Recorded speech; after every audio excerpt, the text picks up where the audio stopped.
Over the past 10 years, pedestrian traffic fatalities have spiked, increasing by 61%. This is not due to an outlier year. After a steady 30-year decline, deaths have increased every year but once since 2009. Pedestrian deaths are currently at their highest level in over 30 years, and they show no signs of stopping. While 5% of trips are made on foot, pedestrians are 12% of traffic deaths. Per the CDC, pedestrian traffic fatalities occur when a person on foot, whether walking, running, or standing, dies after a crash with a motor vehicle in motion. Of note, this number excludes bicyclists and other forms of active transportation like rollerblading or riding a scooter. While statistics for other methods are hard to come by, we know bicycle traffic fatalities have increased as well. 854 people on bikes died in a traffic collision in 2018, a 36% increase from 2009. These numbers have their root in the same underlying structural safety problems, so we will lump bicycling and other forms of active transportation in with pedestrians. These deaths are often explained by victim blaming, from transgressions such as distracted walking or crossing a street outside of an intersection, ignoring the car and systemic factors involved. The explanation for this sudden jump in deaths is multifactorial, but explanations solely blaming individuals are missing the forest for the trees. Our planning practices prioritize people and cars over other people, and have created dangerous environments for those who get around by other means, like children walking home from school, bike commuters, people waiting for public transit, and a couple out for a stroll. Additionally, these systemic dangers are not distributed equally, placing increased harm on minority communities. This is a social and economic justice issue, not a result of chance.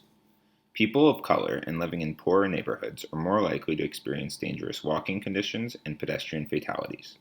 National pedestrian fatality rates for African Americans are nearly twice as high per capita as those for white Americans.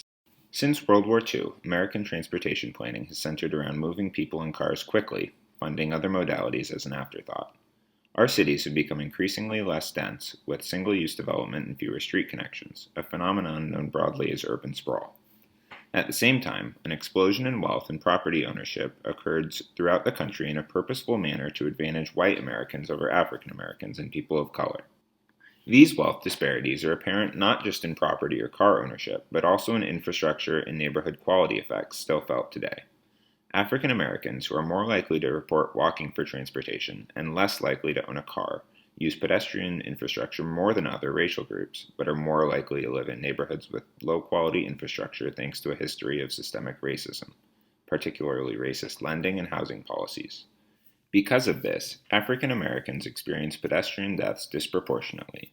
Improving our pedestrian infrastructure saves lives, but more importantly helps us design a city for all, not just people of certain races or people in cars. Restorative justice can come in many forms, and neighborhood investment with quality pedestrian infrastructure and streets designed for safety should be a part.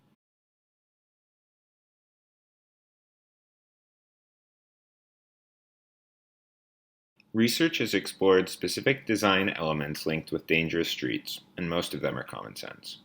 Roads with wider lanes, high speed limits, poor lighting, and narrow sidewalks are more dangerous. Intersections are particularly dangerous because they're where we know pedestrians and cars come into close contact, and many are poorly marked or lack safety features.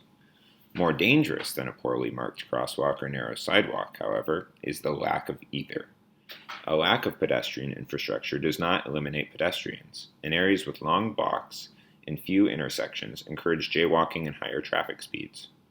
Reed Ewing, a professor of urban planning at the University of Utah, defined urban sprawl as single-use, low-density development with large blocks, low street interconnectivity, and a lack of mixed-use development, or activity centers. He generated a quantifiable sprawl index using elements of his definition and census data. Ultimately, he found a direct relationship between urban sprawl and pedestrian fatality rates. His research continues to be backed by data. Pedestrian deaths are highest in Sunbelt cities, which have largely been built after World War II, with a sprawling suburban morphology designed around car transit. Why do these infrastructural issues disproportionately affect African Americans? African Americans are more likely to live in areas with poor pedestrian infrastructure. This isn't by choice or by accident. African Americans were purposely left out of massive subsidies, leading to suburbanization and benefiting the white middle class. The Federal Housing Administration, founded as a New Deal program, had explicit guidelines to segregate and refused to insure mortgages in or near African American neighborhoods, a policy known as redlining. At the same time, the FHA gave massive subsidies to the builders of suburban America, with no eye turned if the subdivisions were required to be sold to white families. In fact, the FHA preferred all white developments because of a false belief that they were better investments. As a result of this, white families were essentially given a transfusion of wealth by acquiring quality housing for artificially low prices. Today, these effects can still be seen. White Americans own homes at a 72% rate, and black Americans own homes at a 42% rate. The homes owned by white Americans carry more value as well, averaging $230,000 versus $150,000. Today, African American incomes on average are about 60% of average white incomes. But African American wealth is only about 5% of white wealth. Most middle-class families in this country gain their wealth from the equity they have in their homes, and this massive gap is almost entirely attributable to early 20th century FHA policies. Levittown, an early model for suburban development, was iconic because it was affordable and government subsidized. Levittown was also whites only per its covenant. By the time the Fair Housing Act came around, housing values had appreciated and were no longer affordable to black families that could have initially bought them. There has been no great mixing pattern. People still live in racially segregated neighborhoods as designed by redlining. Research by Bridging the Gap found land use laws and design guidelines are weaker in poorer communities, often not including requirements promoting walking and biking. In wealthier communities, 90% of streets have sidewalks, compared to, in the lower income communities they studied, they found only 50% of streets had sidewalks. Redlining in Omaha began in 1919, when real estate agents, home insurers, banks, and politicians decided African Americans were only going to be able to own property between Cumming and Locust Streets in the northeast part of Omaha. Enforcing this informal policy relied on racist, fear-based policies, lack of financial support from large institutions that would lend money, and pump-and-dump schemes to charge African Americans higher housing prices due to their limited availability. When the FHA encoded these economic policies, race restriction in Northeast Omaha became more uniform and unequal dispersal of city services followed. While the policies of redlining officially died in 1969, Northeast Omaha remains heavily African American, and North Omaha is colloquially synonymous with the African American community in Omaha. Let's look locally and see how pedestrian deaths and poor infrastructure are reflected around Omaha. The 2018 Douglas County Community Health Needs Assessment didn't mention anything about pedestrian traffic deaths, but it highlights use of local trails as an opportunity for increasing physical activity. 42% of the metro area at large reported using a trail at least monthly, while only 33% of residents in Northeast Omaha did. Nearly 30% of Northeast Omaha residents reported infrastructural barriers like poor quality sidewalks and lack of trails preventing exercise, a rate nearly double the city at large. Compared to other racial groups, people identifying as black had the lowest rate of using local trails in Omaha. Coupled together, this data shows a health disparity. African American residents of Omaha want to use trails and active transportation infrastructure, but don't have quality access in their neighborhoods. While this information specifically focuses on physical activity, poor infrastructure and disenfranchisement are root causes for the disparity in pedestrian deaths as well. Recent headway has taken place for increasing pedestrian infrastructure in Northeast Omaha, particularly access to trails. Omaha's trail system has developed over nearly the past 50 years and now numbers over 80 miles of paved multi-use trails used for running, biking, walking, and other non-motorized uses. Trails like these benefit the community primarily as green space and a safe place to exercise. Though they're largely inefficient routes and they don't often connect to job centers, they are still used for transportation. Proximity to recreational trails is an economic benefit and increases property values. As the CHNA indicated, a historical critique of Omaha's trail system is that it does not benefit the whole city. The wealthier southwestern portion of the city is served well, while the eastern half is neglected. High poverty areas in North and South Omaha, in which green space is already less common, have fewer miles of trail, backing up the sentiments of neighborhood residents. While some disparities due to geography, opportunities have long existed for trails in North Omaha, and the city has chosen to build them elsewhere.